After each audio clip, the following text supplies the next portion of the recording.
যারা আমার ডান দিকে বসে আছে তারা কি করেছে? একদিন তো আমরা ভাই ছিলাম নাকি? তারা যা করেছে সেটা কল্পনা করার মতো না। যত চক্রান্ত করেছে, সেই চক্রান্তের ভিতর দিয়ে যখন তারা প্রচার করতে শুরু করলো তারা বাংলায় 2/3 মেজরিটি পেয়ে তারা পাস করবে, আমি হতবাগা ফজলুর রহমান বলেছিলাম জামাত জোট যদি মেজরিটি পায় তাহলে আমি বিষ খাবো। এই কথাটা আমি বলেছিলাম, আমি বিষ খাবো। হ্যাঁ, কথাটা সত্য, আমি বলে যাচ্ছি। এবং তারা কোনোদিন যুদ্ধে জয়লাভ করতে পারে না, রাজনৈতিক যুদ্ধে, কারণ তাদের পূর্বপুরুষ বাংলাদেশ চায় নাই। বাংলাদেশ যদি থাকে, এই বাংলায় শুধু বেলিচা মিলিয়ার জুই ফুল ফুটে না, এদেশে রক্তগোলাপ রক্ত জবাও ফুটে। এদেশের জঙ্গলে শুধু কোকিল ডাকে না, এদেশের জঙ্গলে রয়্যাল বেঙ্গল টাইগারও থাকে।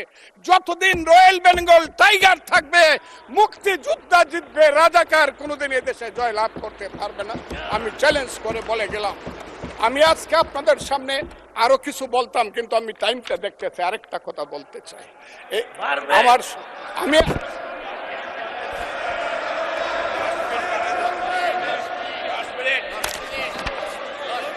আমাকে 5 মিনিট সময় দেন, আমি শেষ করে ফেলবো। আমি আজকে আপনার সামনে শুধু বলতে এসেছি। মাননীয় সদস্য, আরো 3 মিনিট দেওয়া হলো আপনাকে। আমি বলতে এসেছি, হ্যাঁ, আমার বক্তব্যের পরে বলবে আমরা কি মুক্তিযুদ্ধ করি নাই।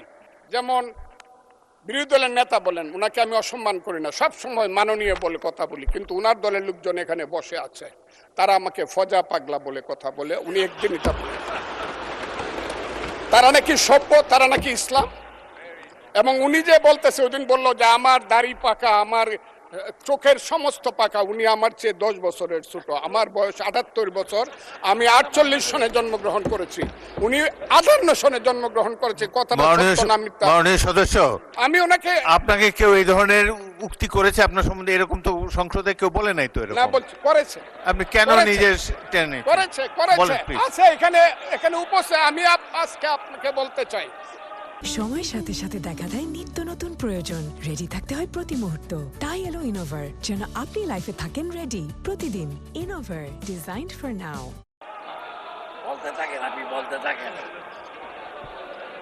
আচ্ছা, আমি যে কথাটা বলতে চেয়েছিলাম, বিরোধী দলের নেতা বলেছেন উনি মুক্তিযোদ্ধা পরিবারের লোক এবং উনি শহীদ পরিবারের লোক এবং উনি জামাত ইসলাম করেন।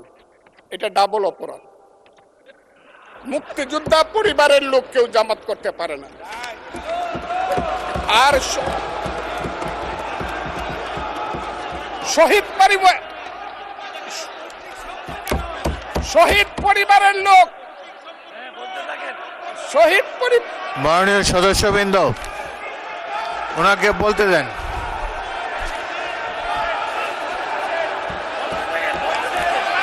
মাননীয় সদস্যবৃন্দ, অর্ডার। আপনারা শৃঙ্খলা রক্ষা করুন। মাননীয় সদস্যবৃন্দ, সংসদে শৃঙ্খলা রক্ষা করুন। মাননীয় সদস্য ফজলুর রহমান, আপনি শেষ করুন, কষ্ট পাইতেছেন, বক্তব্য শেষ করুন। আমি আবারও বলে রাখলাম, শহীদ পরিবারের লোক তো জামাত করতেই পারে না, আর জামাত করলে ডাবল অপরাধ করতেছে। 2,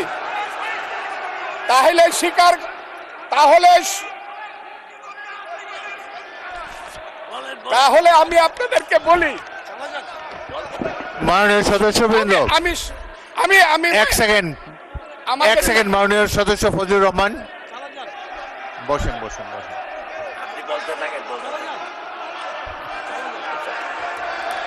আমি আপনাদেরকে মাননীয় সদস্যবৃন্দ, প্রোটেকশন আশা করতেছি। মাননীয় সদস্যবৃন্দ, বসুন। কিন্তু আমার গলা, সংসদে শৃঙ্খলা রক্ষা করুন। ওনার গলা, আমি কিন্তু ওনাদেরকে খারাপ কিছু বলি নাই। বসেন।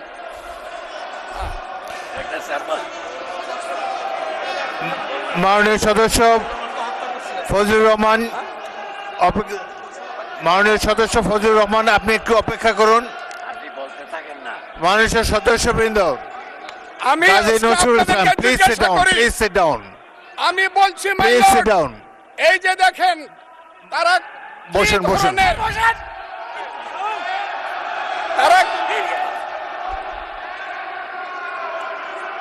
তারা কি ধরনের আচরণ করছে, আচ্ছা আজকে তাদেরকে মাননীয় জিজ্ঞাসা করি, সদস্যবৃন্দ, তাদেরকে আমি মাননীয় তাদের সদস্যবৃন্দ জানতে চাই, একটু মনোযোগ তাদের দিয়ে আমার পূর্বপুরুষ- কথাটি শোনার চেষ্টা করুন।